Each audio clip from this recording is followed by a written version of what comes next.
Narendra Modi brigade ছিল একটা মজার জিনিস। দেখুন, এটা 24 ঘন্টা চ্যানেল চলছে। এই দেখুন গ্যাস সিলিন্ডার দেখতে পাচ্ছেন? এই গ্যাস সিলিন্ডার দিয়ে কি হচ্ছে জানেন? নরেন্দ্র মোদী ব্রিগেডে বিজেপির কর্মীরা গ্যাস সিলিন্ডার দিয়ে রান্না করছে, মোচ্ছা হচ্ছে, খাওয়া দাওয়া হচ্ছে, মাছ মাংস বিরিয়ানি। एकदम इन्होंने वक्त बदल दिया, जज्बात बदल दिए, जिंदगी बदल दी। ओ भाई मारो, मुझे मारो मारो। বিশ্বাস করুন, আমি যে কি টেনশনে ছিলাম জানেন না। এই এই ক্ষেপাংশু আবার খেপে গেছে। ক্ষেপাংশু আরো দলের লোকেরা এই বললো যে বিজেপি যদি ক্ষমতায় আসে তাহলে নাকি মাছ মাংস ডিম কিচ্ছু খাওয়া যাবে না। আমি যে কি টেনশনে ছিলাম জানেন না। উমা, আবার যেতে না যেতেই দিন আবার বলে কিনা মাছ মাংস তারপরে বিরিয়ানি এইসব নাকি হয়েছে। হ্যাঁ, এ কি বলছে ক্ষেপাংশু?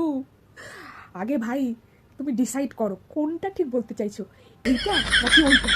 এমন ভাবে বলছো মানুষ তো কনফিউজ হয়ে যাবে ভাই। আগে ঠিক করে ডিসাইড করো যে কোনটা এক্স্যাক্টলি বলতে চাইছো। মানুষ খেপে গিয়ে যদি ওই ভুল করে ওই পদ্ম ফুলে ভোটটা দিয়ে দেয় তাহলে কি হবে জানো ভাই? হ্যাঁ জানো?